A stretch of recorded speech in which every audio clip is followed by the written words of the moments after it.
So what's better, rim brake or disc brake? In today's video, we're going to find out exactly that. Come inside, let's have a look. Hey guys, it's Lewis from Recycle Bicycle Sales here. One of the most wildly debated topics on the internet in regards to cycling is disc brakes. We're talking about disc brakes and we're comparing them to rim brakes. In today's video, that's exactly what we're going to do. So what are rim brakes and what are disc brakes? Well, I suppose when we're talking about rim brake, our brake pads are touching onto the rim. And when we're using disc brakes, our brake pads are touching onto a disc rotor. So when we look at rim brakes, they're the only thing that you were able to get on your bike, on your road bike, I suppose, up until about 2015, 2016, when some brands started bringing out these slightly more powerful disc brakes.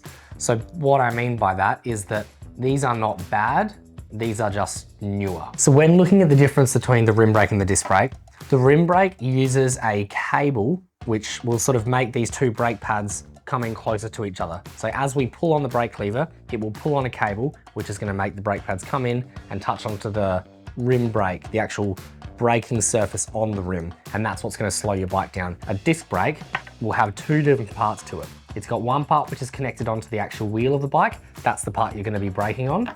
And then you've also got the brake caliper. The brake caliper is the part that will wrap on either side of the actual disc rotor. It's always connected to your frame, and it's got these tiny little brake pads in here, which are just able to build up heat a little bit faster. Additionally, these ones also use a hydraulic brake system as opposed to a cable operated one. By that, I mean, when you pull on the brake lever, it's actually pushing a piston, which is pushing some hydraulic fluid through, which will then push on the pistons inside the caliper and clamp it closed. So it's a bit more of it's sort of easier to pull on the lever because you're using a hydraulic fluid rather than a big steel metal cable. Let's compare weight between the rim brake and the disc brake. When we're looking at the rim brake, it's literally just this brake caliper here. And there's also a brake line that'll go all the way through to the lever, but there will be a brake line on both the rim brake and the disc brake. So I think that's a non-variable here. But you've literally just got this caliper here. So I suppose the weight of this caliper, I'm gonna say is relatively lightweight. Whereas when we move across to these hydraulic disc brake ones, you're also adding in a brake rotor, which you wouldn't have had this there on the rim brake. So you're adding a whole nother product. So that does tend to be a little bit heavier. Also the caliper, just in my hand, I would say that this feels like a relatively similar weight. And yes, we're comparing Ultegra with Dura-Ace, so there's perhaps a little bit of a variable there, but I think these two feel very similar. The brake line that connects the caliper all the way back to the lever, even those two are quite similar. Maybe having one full of hydraulic disc brake fluid might make it a little bit heavier than having a thin steel cable. But I think honestly, we're comparing apples and apples here. They're very, very similar between the two weights. So I'm gonna call this one a draw. In regards to parts that you're gonna need, or just in general maintenance between the two, I say that with the rim brake, it's really easy to replace the consumable parts. The consumable parts being the brake pad that we've got here. The rim will eventually wear out, but it's gonna take quite a while for the rim to eventually wear out. So for this, I'm gonna say in regards to just the pads, really pretty straightforward to replace. You've got a tiny little bolt here that you can loosen a bit, slide the pad out, put the new pad in, tighten it back up. Easy as that. Whereas with these disc brakes, it might be a little bit more involved. There's lots of different types of brake pad that may or may not fit into your caliper. Mountain bike ones, road bike ones, different compounds of brake pad like sintered ones or resin ones or all these different things, more powerful ones or longer lasting ones. It can be quite a smorgasbord of products that you can look at, or sort of upgrades for your disc brakes. So it can be a little bit more confusing. I might even mention that it's a little bit harder to keep it clean as well. If you get any sort of oil or contaminants or road grime that flicks up onto the disc brake rotor or onto the pads inside the caliper, they can make the pads less powerful and then the whole system doesn't work as well. So perhaps a little bit more delicate as well. And even just in regards to actually tuning them and adjusting them to however they need to be. With these rim brake ones, it's almost as straightforward as just being able to tilt it from side to side, just simply with your hand. And there's also a little bolt here on the side so you can angle the brake pad or move it up and down. So there's a couple of simple adjustments that you can do just with an Allen key. Whereas these disc brake ones, again, simple adjustments simply with an Allen key. There's just a little bit less margin for error, as in everything has to be millimeter perfect when we're talking about these disc brakes. Whereas with these rim brakes, close enough is good enough. The next thing I want to talk about is cost. We're comparing two very similar bikes that I've got here set up. One of them is the rim brake with 11-speed Shimano 105. One of them is the disc brake with also 11-speed Shimano 105. So two very, very comparable options. Carbon frame, aluminium wheels, both the sort of current generation 11-speed gears, and not a whole lot of variables between the two. So I think we're comparing two very comparable bikes. This one here with the rim brakes, we currently have it listed at $1,400, whereas this disc brake bike, we have listed at $2,000. So only a $600 difference. Not a huge price increase, I think, in regards to most other bikes, but you move up to the far more powerful disc brakes. So in my opinion, I would say that $600 upgrade is worth it. But that's talking about the pre-owned market, because we're obviously Recycle Bicycle Sales. In the brand new market, if you're looking for a rim brake bike in the current market, first of all, you're probably gonna struggle to find a brand new one. Not many bike shops tend to hold them in stock. But if you do find one, they can start from sort of very entry level. You might be able to pick one up for maybe $200 or $300, but it might not be a proper racing bike. It might just be a normal sort of riding around kind of bike. Nonetheless, you can get a rim brake bike for a little bit cheaper than what you would with these disc brake bikes. If you walked into the bike shop and said, "Hi guys, I'd like to buy a carbon fiber disc brake road bike," you probably won't find one much less than maybe $3,000. So it is a significantly more expensive bike when we move across to these disc brakes. When it comes time to service your bike, or perhaps you need to replace some consumable parts, there's a bit of a price difference between these rim and disc brake. When we look at the brake pads on an aluminium rim brake, when I say aluminium, I'm talking about the wheel is aluminium, not carbon fiber.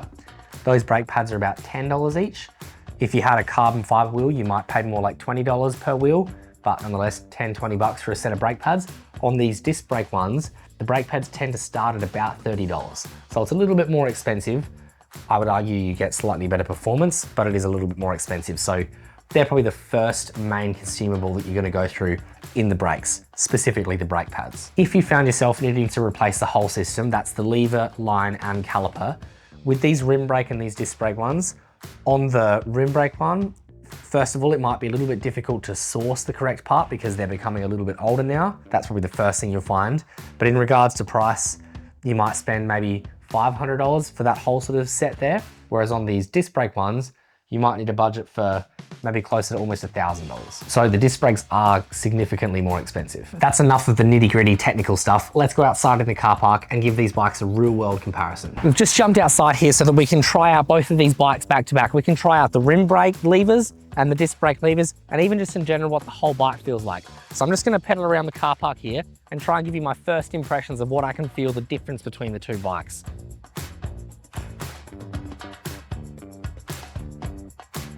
And now I want to try the disc brakes as well.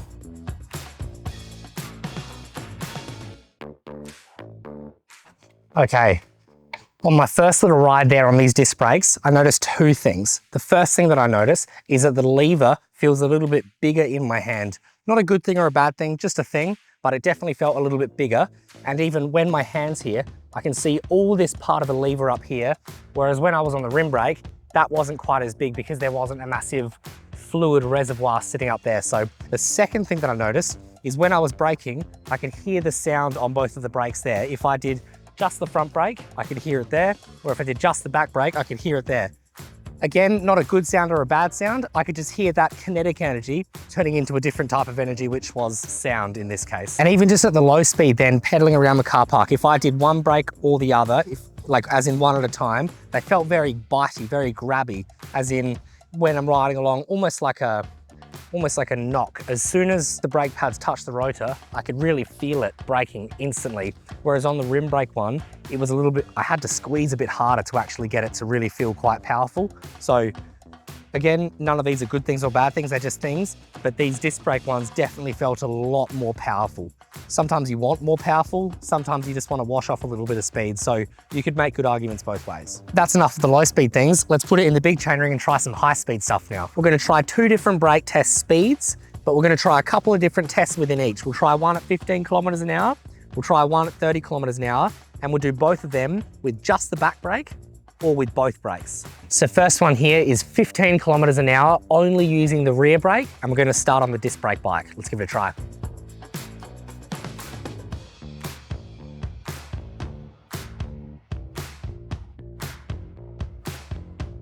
Nice. All right, I tried to do that without locking the brake too much, but I can definitely see a bit of a skid mark. Let's see if we can work it out. Thank you.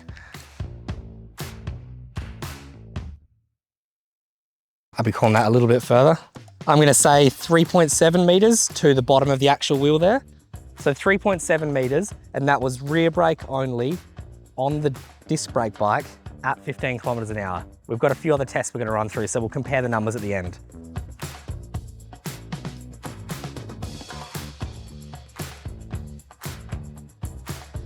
Oh, I felt it lock up a tiny little bump there, but I reckon that was still pretty good. I'm gonna call that 5.7 meters to the bottom of the wheel there. Okay, so 2 extra meters for the rim brake ones. And again, that was rear brake only. That wasn't balancing both brakes, that was only the rear brakes. If I'm being honest, that's pretty much what I expected between the two. I've grown up with rim brakes. I've recently moved across to disc brakes, recently as in 5 years ago, and I was expecting probably about a 2 meter difference. I was expecting a big difference like that. Now let's jump across and try out something else.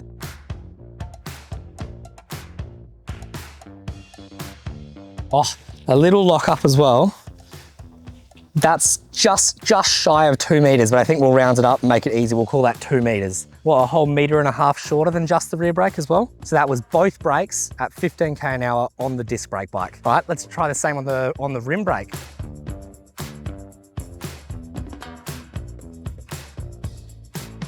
Okay, that was pretty good. That was a lot better than I expected. Okay, so that's more like 1.7 meters, which is better than what the disc brake one was. I wonder if I've just done a bad comparison, or if the disc brakes, because they're so powerful at this low speed, they locked up more. I'm not sure completely, to be honest, but in this test that we're doing in this little YouTube video, it seems like the rim brake performed better than the disc brake. But again, 15 kilometers an hour, so it's a relatively low speed.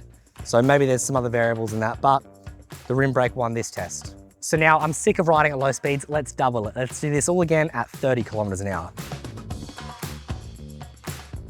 Ah! Okay, all right. I definitely felt myself dab the front brake there because I knew I wasn't gonna stop. Point being, we've overshot the 8 meter mark and I hit the parking bit at the end. I don't know what the number is there. I'm just gonna say bad. That was not good at all. That was rear brake only, 30 kilometers an hour on a rim brake bike. I'm gonna try this again with both brakes. Oh man, I felt the back wheel lifting off the ground, and that's how hard I was on the front brake. 3.6 meters. That's much better than the 8 and a bit that we had with just the rear brake. Now I'm interested to see what the disc brake looks like, because this was rim brake, both brakes, 30k an hour. Let's try the same thing on the disc brake. All right, that was pretty awesome. That stopped pretty quickly. What are we at? 2.5 meters, just under 2.5 meters. That's actually a much bigger difference than I expected. So I guess what this test has shown me is that at high speeds, the disc brakes work better, but at low speeds, perhaps the rim brakes work better because they're less likely to lock up.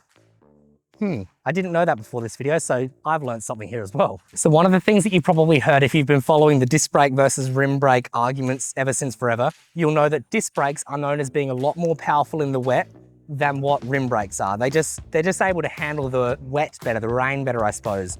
So we wanted to test that theory with a little bit of water here. I'm going to do something that I would never, ever, ever let any of my friends ever do. We're gonna pour some water onto the brake caliper, on the brake pads, front and back, and we're just gonna see how different the brakes are. I'll have to have a think as to whether I feel game enough to do it on the rim brake one, because I just know that it is that bad. I remember once upon a time, I was coming down Green Hill Road on a rim brake bike, and I had carbon wheels on my rim brake, and I was coming down the hill, braking as hard as I could in the rain. Brakes were not slowing me down. It's about the scariest moment you can have on a bike. And I unclipped my foot, and I put my foot onto the back tire and used my shoe as a brake. And that was the only thing that slowed me down. As soon as I was able to stop, I had to pull over, get off the bike, get rid of my shakes, and then slowly roll home safely. Yeah, rim brakes in the wet are as bad as people say they are. But disc brakes, however, are apparently not. So that's what we're gonna test today.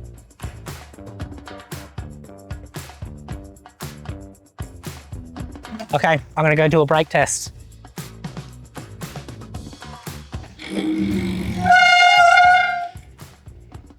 Okay, so I'm sure you heard the sound of that. It sounded like a freight train braking, but we did stop in the short distance. So technically the brakes did exactly what they're designed to do. They actually still slowed me down.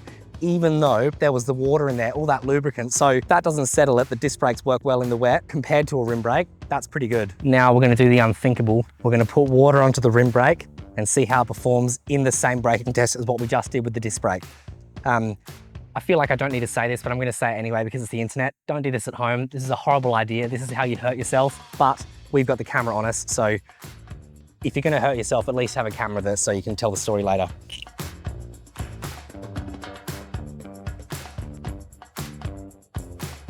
Okay, it did slow down, I'll give it that. But compared to when we did the double, like both brakes, rim brake in the dry, that was almost uncomparable. That was that much worse. But I definitely did feel the bike slowing down. So this was only the 15km/h test, not the fast 30k/h test. And it almost doubled the braking distance that we just had. Also, another little disclaimer here I want to mention. These are aluminium rim brakes, so they're a metal wheel. They've got a metal braking surface. If you had the fancy, expensive carbon fiber wheels, you'd literally be better using a bar of soap as a brake pad than you would using these actual brake pads. That's how bad it can be in the wet weather. So when we're comparing them in the dry, honestly, I was pretty impressed with how the rim brake went.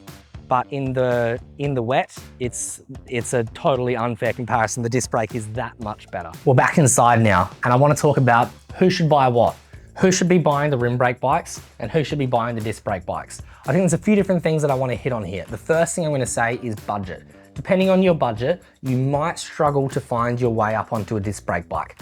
Even in the pre-owned market, I tend not to see them much less than maybe like $2,000 thereabouts, maybe a high one, but they're usually around that sort of price point. So that would be the first thing I would say, price. These rim brake ones here, you can easily find them for close to $1,000, or this particular example here, we have it listed at $1,400.